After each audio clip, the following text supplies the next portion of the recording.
Dr. William Samuel Ruto, Your Excellency the Deputy President Honorable Rigathi Gachagua, Your Excellency the Chief Cabinet Secretary of Prime Minister Honorable Dr. Musalia Mudavadi, Wycliffe. I want also to recognize the Speaker of the Senator, Honorable Amason Kingi, accompanied by one Cabinet Secretary from my home area, my second home area of Kilifi, Sister Aisha Jumwa, the Cabinet Secretary of Labor Social Protection, Sister Florence Bore, all Cabinet Secretaries who accompanied His Excellency the President and who are here, including Honorable Waziri wetu wa Foreign Affairs,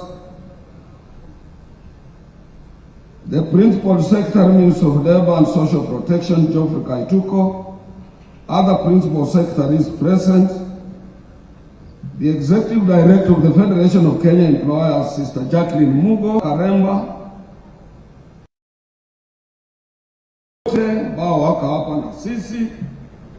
the Chairman, the Ambassadors and High Commissioners present, ILO Regional Director for East Africa, Brother Wellington Chibebe,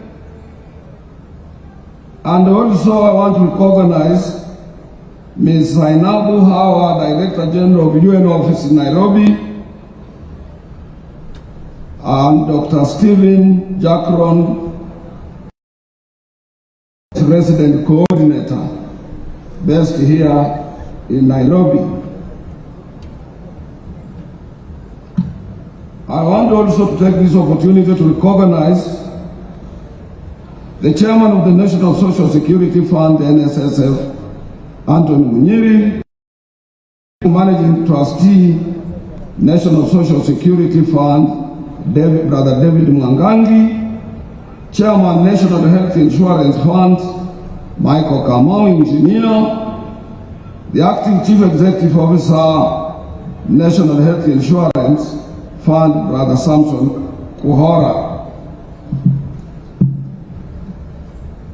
I want also to recognize the Chairman, National Industrial Training Authority, Dr. Kamau Kashiki, Director General of the Industrial Training Authority, Dr. Stephen Ogenga, the entire Court Executive Board members who are here with me, without also leaving my own wife, my wife, Mary Atwoli, is with me here. Other dignitaries present, brothers and sisters. First of all, let me start by Your Excellency taking this important opportunity to very highly thank you for honoring our invitation and accepting to be the chief guest during the 58th Labor Day celebrations, whose theme is Kenyan Workers for Economic Growth, Political Stability and Job Creation. This is the year's theme, Your Excellency. It reminds us that without political stability in our country, we cannot be able to grow our economy and hence create employment for our young men and women. Your Excellency, this is a very special Labor Day for you, considering it is first Labor Day celebration with you as our President. We at Kotu Kenya, Your Excellency, we remain greatly indebted to you for being receptive and honoring. Bearing in mind that we had opposition during your election, but nevertheless, here you are with us.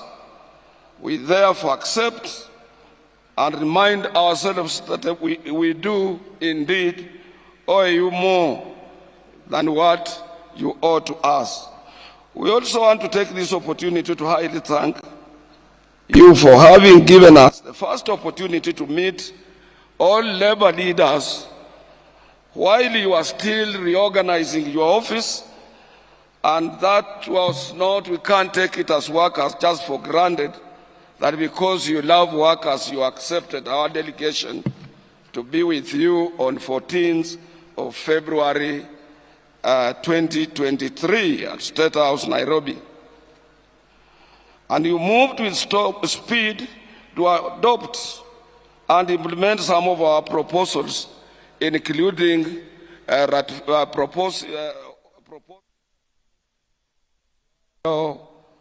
Convention 190 on harassment and violence at work.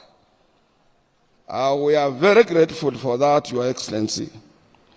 A little bit of our history, and I want also expressed by our Governor Johnston Sakaja. Our governor did narrate a very long history of Eastlands, including Mbotela, where I grew up, and Eastlands being part of the Nairobi and place where workers reside in this republic of ours. Labor Day has a unique history dating back from 1st May in 1986. And this is all about strikes and dissatisfaction of workers in their places of work, including here in 1901 when we had a railway workers' strike that led to workers to be part and parcel of the other international workers during those colonial days. And we want also to take this opportunity to thank our founding father, Mzee Jomo Kenyatta, who declared this day, Labor Day, in 1963, immediately after our independence, to be labor are stopped. In every country, Your Excellency, the governments are concerned about their people, their working people. Kindly, Your Excellency, close your ears and don't listen to those who say outsourcing, if it is outlawed, will deal a major blow to the way of doing businesses. This is a total lie, because many countries have outlawed it because it amounts to indirect slavery. And the ILO, we have said that if you outsource, those people outsourced working on your premises remains your responsibility. And you must accept them to have a free and independent negotiations of their CBA. Further, Your Excellency, outsourced labor does not feature anywhere in our revenue collection books, nor do they contribute to the NSSF and NHIF. Let your government take action, because most of these outsourced people are paid in cash. A good example, Your Excellency, is the private security sector, of which Governor Sakaja has just mentioned, where more than 1.2 million Kenyans are employed, yet most of them are paid in cash. There is another animal which has lived with us, Your Excellency, and this one you must also close your eyes and deal with it. This animal called SRC.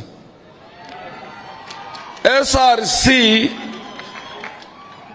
when it was put in place, it was meant to advise particularly the public sector area of employment, state officers and those other people.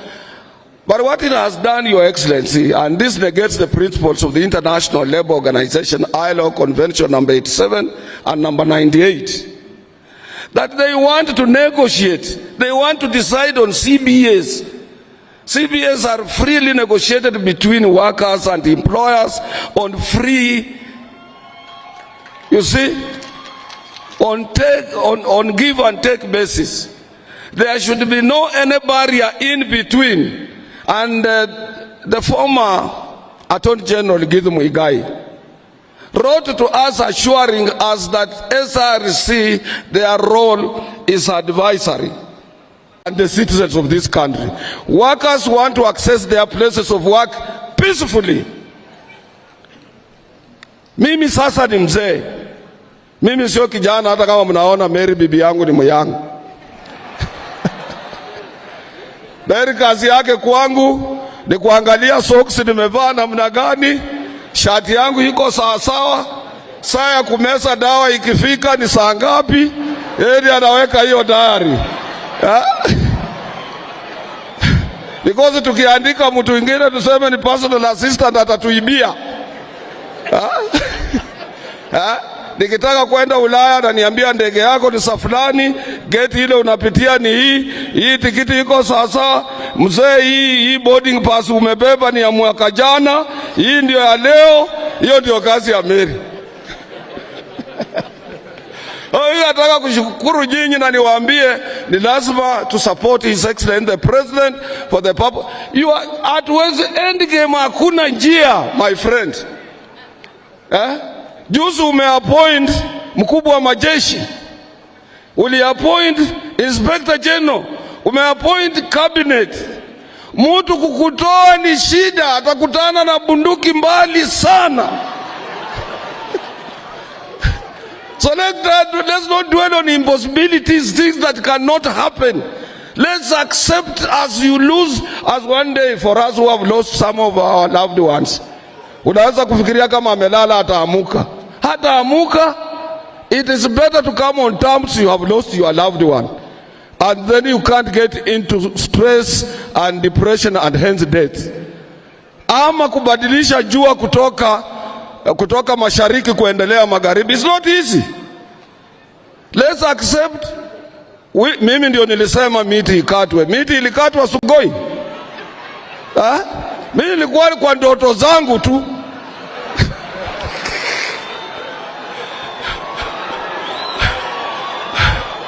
Awala unagani? And I was the first person to accept his election. Hata mtu yeyote kabla hajasema nikiwa Western nikaambia watu jabeni. Wali ya banji. Omwana huyu amaro kucheneshi sana. Nikasema huyu kijana ameenda na kiti. Na ni lazima tukubali hiyo. Na ni lazima mjue sasa from today, ingawa Musalia walimfanya the spokesperson of our community 2016 December 31st. It has now been entrenched and we must accept that. Watu wakaniambia basi uambie Oparanya muende pole kidogo sasa. Maneno imebadili. So Your Excellency, I don't want to tire you with words, but what I'm appealing to Kenyans is that tomorrow wamesema itakuwa maandamano. Workers, let us not participate. Sisi ni watu wa mshahara. Ukikosa kufika kazini, unaweza futwa kazi, mambo yote inaweza kuwa mabaya. Hiyo huwezi kutetea mtu kwa ajili alikuwa kwa maandamano. There is nothing you can gain. We have a constituency to protect. Employers and workers, we must protect our constituencies. We must support His Excellency the President to spur economic growth so that we can be able to grow economy and employ thousands and thousands of young men ambao wanatoka kwa shule. Lastly, Your Excellency,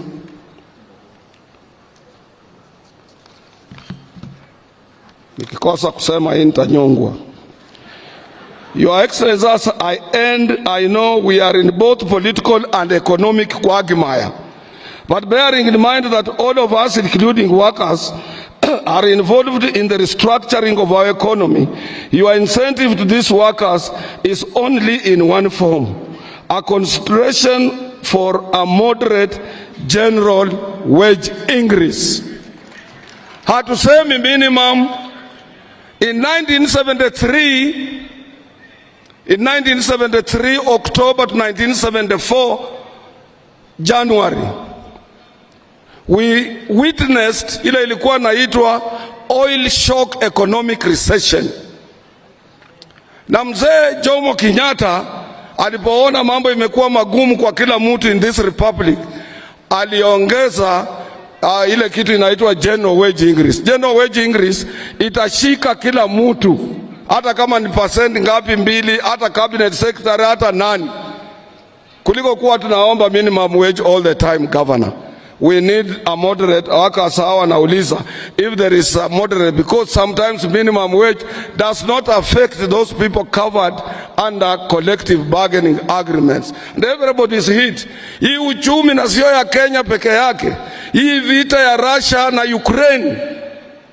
Russia ndio number 1 kwa kutoa gas. I didn't know that gas even in Europe they use nuclear energy. Nuclear energy is powered and energized by gas. Huko wanapima stima sasa. Na gas inatoka Russia, Ukraine, Qatar, hizo nchi ndio. Sasa with the war looming, the war that has been in place for a long time, even vitu vya ng'ombe kula, dairy food, chakula mingi inatoka Russia, ya kutenge mambo ya ngano na nini na Ukraine. Shida iko duniani mzima. Kwa hivyo sio sisi hapa Kenya peke yetu. Ingawa wale waliopata wengi walikopa madeni. Madeni nayo tulikopa. Bunge inapeana ceiling tena inafunguliwa. Bunge inapeana ceiling tena inafunguliwa. So you must also put some mechanism in place to grow economy. But please, current economic times are hurting everybody. Na kwa niaba ya hawa naomba tu, sina nguvu na safari yako kuja kuonana na sisi. Labda next year tutasema kwa vile ulitupatia mwaka jana, hii mwaka ya pili tutakupa kupumzika kidogo kuangalia mambo ingine. Lakini leo tutoke na kitu kidogo kwa mfu. That one I leave to you, Your Excellency. Thank you very much. I invite my sister, Sister Florence Bore. You are welcome. Our Minister for Labor, able Minister for Labor. Thank you.